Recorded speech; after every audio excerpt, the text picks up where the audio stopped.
Hello everyone. So today we will discuss about the topic emotional intelligence. So let's start. So emotional intelligence क्या होता है कि आपको emotions के बारे में कितनी इंटेलिजेंस है, कितनी अंडरस्टैंडेबिलिटी है, उसको हम क्या बोलते हैं, इमोशनल इंटेलिजेंस। यानी कि आप अपने इंटेलिजेंस, अपने ब्रेन को इमोशंस के लिए कैसे यूज करते हो, उसको हम क्या बोलते हैं, emotional intelligence. Emotional intelligence is very important for an organisation and it is required in each and every aspect of an organisation life and personal life. यानी कि चाहे वो हमारी पर्सनल लाइफ हो या फिर एक ऑर्गेनाइजेशनल लाइफ हो जहां पे हम वर्क करते हैं, प्रोफेशनल लाइफ हो, हर जगह पे हमें इमोशनल इंटेलिजेंस होना, इमोशंस के बारे में नॉलेज होना रिक्वायर्ड है। क्योंकि हम डील किसके साथ करते हैं, ह्यूमन बीइंग के साथ करते हैं। ऑर्गेनाइजेशन में भी पीपल वर्क करते हैं, ह्यूमन बीइंग के साथ डील करते हो। रियल लाइफ में भी आप किसके साथ डील करते हो, किसके साथ कनेक्टेड रहते हो, ह्यूमन बीइंग के साथ कनेक्टेड रहते हो। तो सबके इमोशंस होते हैं, सबके इमोशंस के दिखाने का तरीका अलग होता है, सबका बिहेवियर अलग होता है। सो उसको समझना, उसे रिकॉग्नाइज करना, पहचानना कि कौन कैसा इमोशन फील कर रहा है और उसका क्या बिहेवियर है, उसी को हम क्या बोलते हैं, इमोशनल इंटेलिजेंस। जो आज के टाइम में हमारे लिए बहुत इंपॉर्टेंट है कि हम अंडरस्टैंड कर सकें एक दूसरे के इमोशंस को, चाहे वो हमारी ऑर्गेनाइजेशनल लाइफ हो या पर्सनल लाइफ हो, ताकि हम अच्छे से अपने जो रिलेशंस है उन्हें मेंटेन कर सकें, अपने आप को मेंटेन कर सकें। Only 20% of inclusion of your intelligence, academic knowledge is included in your success। कि जब आप एक सक्सेस की बात करते हो कि ये पर्सन सक्सेसफुल है या फिर ये कंपनी सक्सेसफुल है, ये ऑर्गेनाइजेशन बहुत ग्रो कर रही है, तो उसमें सिर्फ और सिर्फ 20% जो आपकी अकेडमिक नॉलेज होती है, यानी कि जो आपने स्टडी की है, स्ट्रेटजीज बनाई है, उसका इंक्लूजन होता है। 80% इंक्लूजन यानी कि 80% सक्सेस किस पे डिपेंड करती है, आपकी इमोशनल इंटेलिजेंस कैसी है। अब इमोशनल इंटेलिजेंस का मतलब क्या है कि जो आपकी ऑर्गेनाइजेशन में लोग वर्क कर रहे हैं, उनको आप कितने अच्छे से उनके साथ बिहेव करते हो, कितने अच्छे से आप उन्हें समझते हो कि कौन सी चीज उन्हें मोटिवेट करेगी, कौन सी चीज उन्हें डीमोटिवेट करेगी, कौन सी चीज उनकी मोरल को अप करेगी, कौन सी चीज मोरल डाउन करेगी, क्या उन्हें पसंद है, क्या उन्हें नहीं पसंद है। जब आप अपनी ऑर्गेनाइजेशन में काम करने वाले एम्प्लॉयज के बारे में ये सब जान जाते हो, उनके इमोशंस को अंडरस्टैंड करते हो, तब आप उनसे ज्यादा अच्छे से काम निकलवा सकते हो, ज्यादा अच्छे मैनेजर्स बन सकते हो। सो इमोशनल इंटेलिजेंस रिक्वायर है अगर आप सक्सेसफुल होना चाहते हो, अगर आप अपनी ऑर्गेनाइजेशन के लिए प्रॉफिट एंड ग्रोथ चाहते हो। Emotional intelligence is a group of abilities that enable individual to recognize and understand their own and other feelings and emotions। यानी कि इमोशनल इंटेलिजेंस क्या है, एक ऐसी एबिलिटी जो एक इंडिविजुअल को क्या करती है, पहचानने में हेल्प करती है कि उसके खुद के इमोशंस क्या कह रहे हैं, वो कैसा फील कर रहा है, और सामने वाले लोग यानी कि अदर पीपल क्या फील कर रहे हैं, उनके क्या इमोशंस हैं, उन्हें रिकॉग्नाइज करना और उन्हें समझने में जो हेल्प करता है, उसको हम क्या बोलते हैं, emotional intelligence. It insight to guide their own thinking and action. और जब आप अपने खुद के इमोशन को समझ जाते हो, पहचान लेते हो, दूसरे जो लोग हैं उनके जो इमोशंस हैं उनको आप समझते हो और पहचान लेते हो, उन दोनों की हेल्प से आप डिसाइड करते हो कि आपको आगे क्या डिसीजन मेकिंग करना है, क्या आपका बिहेवियर रहेगा, कैसी आपकी टोन रहेगी, आपके क्या एक्शंस रहेंगे। वो आप किसके बेस पे डिसाइड करते हो, आपके खुद के इमोशंस और दूसरे जो लोग हैं उनके इमोशंस को समझने के बाद। सो इमोशनल इंटेलिजेंस क्या है, एक ऐसी एबिलिटी है जिससे आप खुद के इमोशंस को समझते हो, दूसरों के इमोशंस को समझते हो और उसके बेस पे एक्शंस लेते हो। सो अगर आपकी इमोशनल इंटेलिजेंस अच्छी होगी, इसका मतलब कि आप खुद को भी बहुत अच्छे से समझ रहे हो और दूसरों के इमोशंस को भी अच्छे से समझ रहे हो, तो आपकी डिसीजन मेकिंग ज्यादा अच्छी होगी और आपकी ऑर्गेनाइजेशन ज्यादा ग्रोथ में रहेगी। Key characteristics of emotional intelligence. अब इमोशनल इंटेलिजेंस की मेन कैरेक्टरिस्टिक्स क्या है, मेन फीचर्स क्या है। Abilities such as being able to motivate oneself. कि अगर आप इमोशनल इंटेलिजेंट होना चाहते हो तो इमोशनल इंटेलिजेंस वही होता है जो सेल्फ मोटिवेटेड हो, यानी कि उसके पास ये एबिलिटी है कि वो खुद को मोटिवेट कर सके, चाहे वो कितनी ही वर्स्ट सिचुएशन फेस कर रहा है या फिर वो डिफिकल्ट सिचुएशन में है। अगर उसे ये भी लग रहा है कि वो फेल हो सकता है, फेलियर के बहुत ज्यादा चांसेस हैं, वहां पे भी उसके अंदर सेल्फ मोटिवेशन करने की, सेल्फ मोटिवेट करने की आपके पास एबिलिटी होनी चाहिए, तब आप इमोशनल इंटेलिजेंस हो।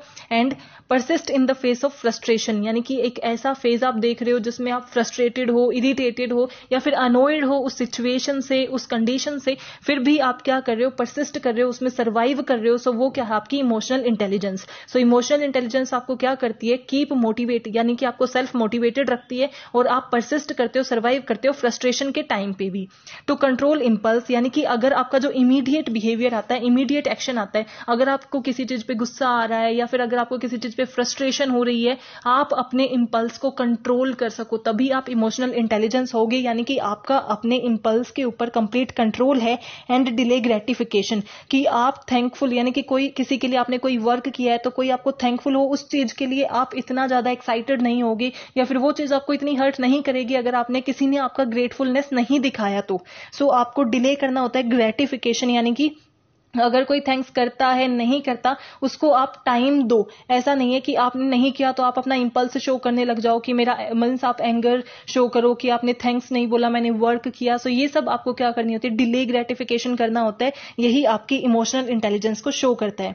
To regulate one more and keep distress from swamping of ability of thing, यानी कि खुद के मूड को आप क्या करो, रेगुलेट कर सको। आपका मूड आपको रेगुलेट ना करे, आप अपने मूड को रेगुलेट करो। अगर आपका मूड ऑफ भी है तो आपको ये पता होना चाहिए कि आपको अपने आप को कैसे हैप्पी करना है, कौन सी चीज आपको कैसे अफेक्ट कर रही है, ये आपको पता होना चाहिए और आप अपने आप को कंट्रोल में रख सको। और जो चीजें आप पे स्ट्रेस डालती हैं उन्हें आप कंट्रोल कर सको, अपने आप को डिस्ट्रेस रखो, अपने आप को नॉर्मल रखो। यही क्या होता है, एक सेल्फ मोटिवेटेड पर्सन होता है और यही एक हमारी इमोशनल इंटेलिजेंस को क्या करता है, शो करता है। टू एम्फेसाइज एंड होप, यानी कि हमेशा होप में रहना, ऑप्टिमिस्ट बनना, पैसिमिस्ट ना बनना। अगर आपको ये लगता है कि फ्यूचर में चीजें चेंज होंगी तो भी आपको उसमें एक पॉजिटिव चेंज देखना चाहिए, हमेशा होप में रहना चाहिए, कभी भी आपको बैकआउट नहीं करना चाहिए। वही हमारी क्या है, की कैरेक्टरिस्टिक्स है इमोशनल इंटेलिजेंस की। सो अगर हम इमोशनल इंटेलिजेंस हैं, हमारे अंदर इमोशनल इंटेलिजेंट है, सो हम उसकी की कैरेक्टरिस्टिक्स क्या मानते हैं कि हम सेल्फ मोटिवेटेड रहते हैं, परसिस्ट करते हैं, फ्रस्ट्रेशन की फेज पे भी अपनी इंपल्स को कंट्रोल करते हैं, बिहेवियर को कंट्रोल करते हैं, डिले ग्रेटिफिकेशन करते हैं और खुद के मूड को कंट्रोल करते हैं, डिस्ट्रेस रखते हैं, अपने आप को स्ट्रेस में नहीं आने देते। And to emphasis and hope, यानी कि अपने आप को होप में रखते हैं, ऑप्टिमिस्ट रखते हैं, ना तो स्ट्रेस को हमारे ऊपर हावी होने देते हैं और ना ही कोई बर्डन में आते हैं। Components of emotional intelligence. अब इमोशनल इंटेलिजेंस के 4 मेन कंपोनेंट्स क्या हैं, यानी कि जो ये डिफाइन करते हैं कि इस चीज की नॉलेज अगर हमें है तो हम इमोशनल इंटेलिजेंट हैं। यानी कि ये 4 नॉलेज हमारे पास होना जरूरी है। ये हमारे most basic and most important concept होते हैं। Social awareness, social self awareness, self control and social skills. So ये 4 कंपोनेंट हमारी इमोशनल इंटेलिजेंस को डिफाइन करते हैं कि हमारी जो इमोशनल इंटेलिजेंस है वो इन्हीं 4 चीजों से बनी है। सबसे पहले हमारा क्या है, सेल्फ अवेयरनेस। सेल्फ अवेयरनेस का वर्ड ही डिफाइन कर रहा है सेल्फ अवेयरनेस, यानी कि आप अपने बारे में कितने अवेयर हो। जितने ज्यादा आप खुद के बारे में अवेयर होते हो उतनी ही ज्यादा आपकी इमोशनल इंटेलिजेंस होती है।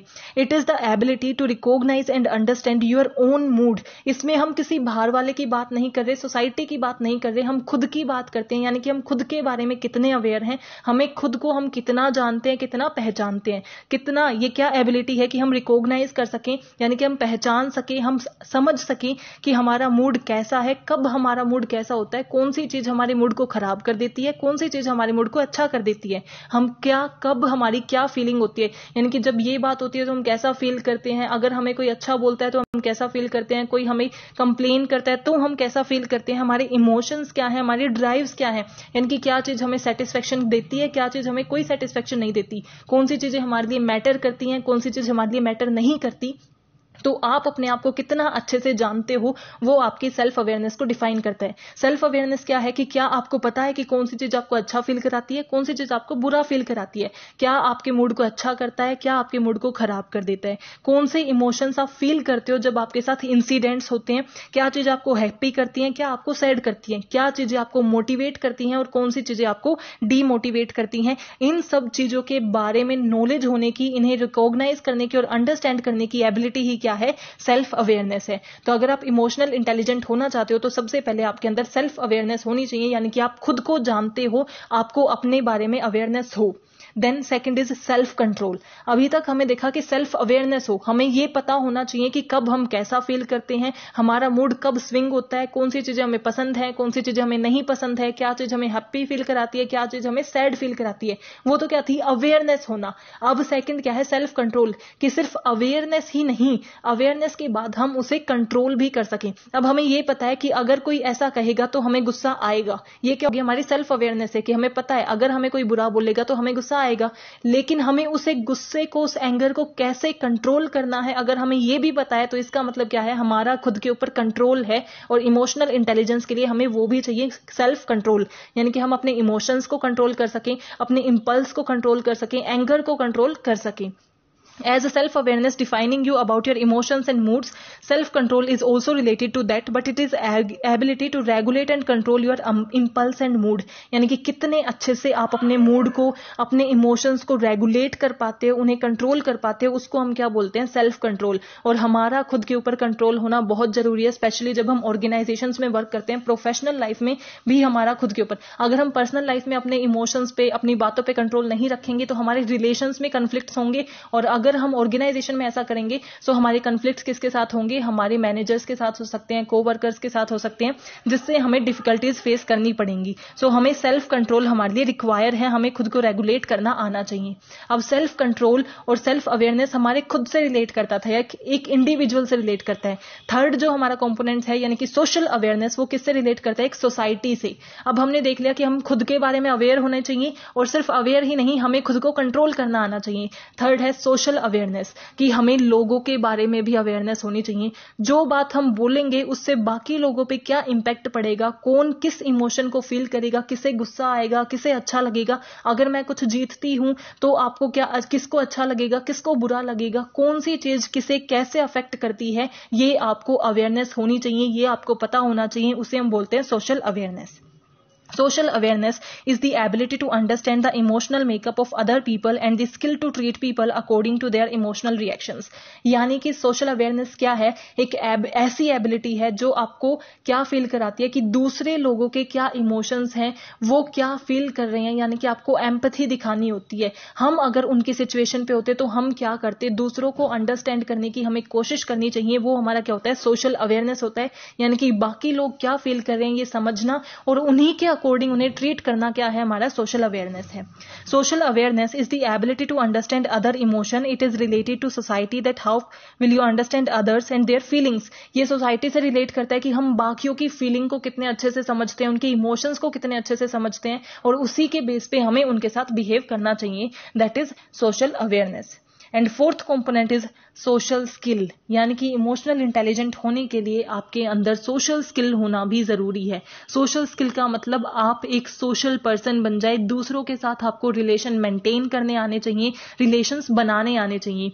Social skill make a people more friendly and easy to go. अगर आपके अंदर अच्छी सोशल स्किल है तो आप ज्यादा फ्रेंडली होगे, आपका नेचर ज्यादा फ्रेंडली होगा, और आप इजी टू गो यानी कि अच्छे से आप सर्वाइव कर सकोगे। Social skills are the abilities to build social network, manage relationships and find a common ground to build rapport. यानी कि आपकी सोशल स्किल्स का मतलब क्या है, आप अच्छे से जल्दी फ्रेंड्स बना लेते हो, आपके सोशल नेटवर्क ज्यादा जल्दी बिल्डअप हो जाते हैं। जब आप किसी से मिलते हो तो आप इतने फ्रेंडली होते हो कि आप उनको अपने फ्रेंड्स जल्दी बना लेते हो, उनके साथ रिलेशंस मैनेज कर सकते हो। या फिर आप एक कॉमन ग्राउंड, यानी कि सबका किसी ना किसी चीज में तो इंटरेस्ट होता है, किसी का क्रिकेट में इंटरेस्ट है, किसी का सॉन्ग्स में इंटरेस्ट है, किसी का मूवीज में इंटरेस्ट है। सो आपके पास नॉलेज होनी चाहिए, हर फील्ड की थोड़ी थोड़ी नॉलेज होनी चाहिए। अगर आप चाहते हो कि आपकी सोशल स्किल्स अच्छी हो तो आपके पास हर चीज के बारे में थोड़ी नॉलेज होनी चाहिए, ताकि जब भी आप किसी से बात करो तो आप ये समझ सको कि उसका इंटरेस्ट किस चीज में है और आप उसी चीज पे बात करने लग जाओ, ताकि सामने वाला अपने आप को खुद से और आपसे रिलेट कर सके, एंड देन आपकी सोशल स्किल्स डेवलप होती हैं। सो सोशल स्किल्स क्या होती हैं कि आप कितनी जल्दी फ्रेंडशिप बनाते हो, एक दूसरे के साथ बॉन्ड क्रिएट करते हो, रिलेशनशिप मेंटेन करते हो, ये सब आपको आना चाहिए। Ways to develop emotional intelligence. अब हम इमोशनल इंटेलिजेंस कैसे डेवलप कर सकते हैं, अपनी इमोशनल इंटेलिजेंस कैसे इंक्रीज कर सकते हैं, वो कैसे होगी जब हम इन 4 चीजों पे फोकस करेंगे। किन पे, social awareness, social skill, self control and self awareness. जब हम इन 4 पॉइंट पे, 4 कंपोनेंट्स पे फोकस करते हैं तो हम अपनी इमोशनल इंटेलिजेंस को इंप्रूव कर सकते हैं। अगर हमें अपनी इमोशनल इंटेलिजेंस इंक्रीज करनी है तो उसके क्या क्या पॉइंट्स होते हैं। बी मोर सेल्फ अवेयर, ये हमने जो पॉइंट किया है कंपोनेंट वही है कि अपनी सेल्फ अवेयरनेस को इंक्रीज करो, और ज्यादा सेल्फ अवेयर बन जाओ, अपनी अवेयरनेस इंक्रीज करो, खुद को पहचानो, खुद को रिकॉग्नाइज करो, अपने मूड को अंडरस्टैंड करो, अपने इमोशंस को अंडरस्टैंड करो।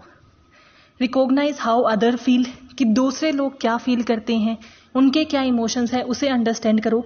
ये कौन सा कंपोनेंट है हमारा, सोशल अवेयरनेस, यानी कि हमें पता होना चाहिए कि दूसरे हमारे जो हम इम्पैक्ट करते हैं, हमारे जो एक्शंस हैं उसका इम्पैक्ट दूसरों पे क्या होगा, ये अंडरस्टैंड करना भी हमारे लिए बहुत इंपॉर्टेंट है। देन प्रैक्टिस एक्टिव लिसनिंग, यानी कि आप एक अच्छे लिसनर बनो, उसकी आप प्रैक्टिस करो, क्योंकि जितना अच्छे से आप दूसरे को सुन सकोगे उतना ही बेटर आप उसकी अंडरस्टैंडिंग करोगे। अगर आपकी लिसनिंग अच्छी है तो आप दूसरों को ज़्यादा अच्छे से समझ सकोगे, उनके इमोशंस को, उनके रीजंस को आप ज़्यादा अच्छे से समझ सकोगे। कम्युनिकेट क्लियरली, ईजिली कम्युनिकेट करो, क्लियरली कम्युनिकेट करो एक दूसरे के साथ। ऐसा ना हो कि मिसअंडरस्टैंडिंग हो। जब आप कम्युनिकेट कर रहे हो तो आपके जो वर्ड्स हैं वो क्लियर होने चाहिए, आपके इमोशंस क्लियर होने चाहिए, आपका एक्सप्रेशन क्लियर होना चाहिए। जो आप कहना चाहते हो, जिस वे में आप कहना चाहते हो, वही आपकी टोन होनी चाहिए, वही आपका लाउडनेस होनी चाहिए। सो आपकी जो कम्युनिकेशन है वो क्लियर होनी चाहिए ताकि सामने वाला भी आपको अच्छे से समझ सके। स्टे पॉजिटिव, हमेशा पॉजिटिव रहने की आप सोचो, हमेशा आप होप में रहो। हमें कभी भी पैसिमिस्ट नहीं बनना चाहिए, हमें हमेशा ऑप्टिमिस्ट रहना चाहिए, यानी कि हम हर चीज में होप देखें, उसे हम परफॉर्म कर सकें। सो हमें हमेशा पॉजिटिव रहना चाहिए। Pay attention to your self, अपने आप पे अटेंशन डालो, अपने आप को अटेंशन दो। ये समझो कि आप ऐसा क्यों फील कर रहे हो, आप अपने आप को कैसे कंट्रोल कर सकते हो, आपके इमोशंस क्या हैं। एंड बी ओपन माइंडेड, जितना हो सके ओपन माइंडेड बनो, तभी आप दूसरों को समझ सकोगे। ओपन माइंडेड जब आप बनोगे तो आप समझोगे कि ऐसा लोग क्यों कर रहे हैं, उनका बिहेवियर ऐसा क्यों है, अगर मैं ऐसी सिचुएशन में होता तो मैं कैसे बिहेव करता। सो आपको ओपन माइंडेड बनना चाहिए। लो एंड हाई इमोशनल इंटेलिजेंस, अब हम देखते हैं कि जिनकी लो इमोशनल इंटेलिजेंस होती है उनका बिहेवियर कैसा होता है, उनका नेचर कैसा होता है, एंड जिनकी हाई इमोशनल इंटेलिजेंस होती है उनका बिहेवियर कैसा होता है। सो जो लो इमोशनल इंटेलिजेंस होती है वो क्या होते हैं, अग्रेसिव होते हैं, सेल्फिश होते हैं, डिमांडिंग होते हैं एंड एरोगेंट होते हैं, यानी कि वो इगोइस्टिक होंगे, उनमें ईगो होगी, एटीट्यूड होगा, वो सेल्फिश होंगे, वो सेल्फ सेंटर्ड होंगे, खुद के बारे में सोचेंगे, पुअर लिसनर्स होंगे, दूसरों को अच्छे से नहीं सुनेंगे, तभी उन्हें अंडरस्टैंडिंग अच्छी नहीं होती है। स्लो होते हैं, स्टबबोर्न होते हैं, यानी कि जिद्दी होते हैं, वो दूसरों की बातें मानते नहीं है, परसुएसिव नहीं होते हैं। क्रिटिकल एंड फसी, कुछ भी चीज ऑर्गेनाइज करके नहीं रखते, फसी होते हैं, यानी कि नीट एंड क्लीन चीजें नहीं रखते हैं। एंड अनरिस्पॉन्सिव, अच्छे से रिस्पॉन्ड नहीं करते। सिमिलरली जिसकी जो इमोशनल इंटेलिजेंस है वो हाई है, यानी कि जिसको अपनी सेल्फ अवेयरनेस अच्छी है, सोशल अवेयरनेस अच्छी है, खुद को अच्छे से कंट्रोल कर सकता है, सोशल स्किल्स अच्छी हैं। सो उनकी क्या बिहेवियर होते हैं, उनके क्या ट्रेड्स होते हैं, वो एम्बिशियस होते हैं, उनके अंदर डिजायर्स होते हैं, कुछ अचीव करना चाहते हैं वो लाइफ में, उनके कुछ एम्बिशंस होते हैं, वो हमेशा क्या होते हैं, हेल्पफुल होते हैं और हमेशा पॉजिटिव थिंकिंग रखते हैं। कंसंट्रेटेड एंड पेशेंट्स होते हैं, यानी कि इम्पेशेंट नहीं है कि वो उन्हें अभी के अभी ही वो चीज चाहिए, वो उसके लिए वेट कर सकते हैं। कंसंट्रेटेड रहते हैं, यानी कि उन्हें पता है कि उनका गोल क्या है, उसके लिए वो डिटरमाइंड होंगे और कंसंट्रेटेड होंगे। गुड लिसनर्स होते हैं, यानी कि दूसरों को अच्छे से सुनते हैं। प्रिडिक्टेबल एंड केयरफुल, हम उन्हें प्रिडिक्ट कर सकते हैं, इतने अनसर्टेन वो नहीं होते। केयरफुल होते हैं। सिस्टमैटिक एंड नीट, यानी कि चीजों को ऑर्गेनाइज वो रखते हैं, सिस्टमैटिक वे में रहते हैं एंड हेल्पफुल होते हैं। सो वो क्या होती है, हमारी ट्रेड्स हैं high and low emotional intelligence के। सो हमने इमोशनल इंटेलिजेंस में क्या डिस्कस किया कि उसका मीनिंग क्या होते हैं, उसकी की कैरेक्टरिस्टिक्स क्या हैं, इंपॉर्टेंट कंपोनेंट्स क्या हैं, हम कैसे अपनी इमोशनल इंटेलिजेंस को डेवलप कर सकते हैं और हमारे क्या ट्रेट होंगे अगर हमारी low and high emotional intelligence है। So I hope you are clear with this topic. If you have any doubt please mention in comment section. Thank you, keep supporting, don't forget